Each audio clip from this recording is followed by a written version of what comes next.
Yan mga kabayan, huli natin oh.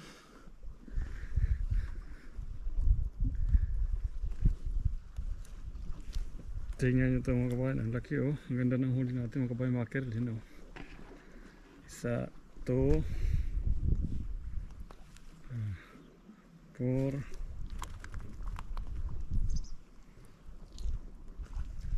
6, 8, 10.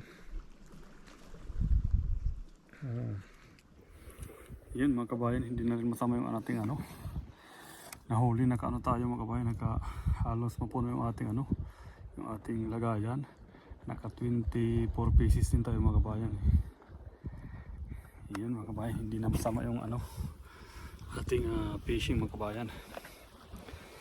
Tapos mayroon na tayong ano, pang ulam mga kabayan, mayroon tayong pang stock mga kabayan. Yun lang muna yung ating update sa ating fishing dito sa Ireland mga kabayan.